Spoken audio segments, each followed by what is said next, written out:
So while I give you guys another minute to do that, you know, guys, I did something really crazy today. Something that's really not in my character this morning.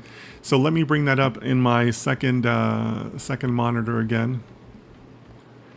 So, you know, I know that is that coming up properly? It is. So I know that collecting sneakers has become like a huge hobby in the past couple of years, right? I'm not somebody like that. You know, I'm not really much of a sneaker guy to begin with. I'm not really much of a Nike guy to begin with.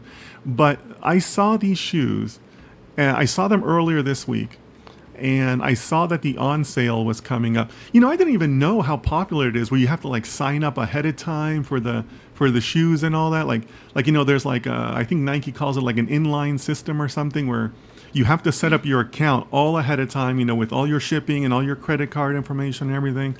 And then you have to be there when they go on sale. So I did that this morning. These shoes went on sale this morning at 7 a.m.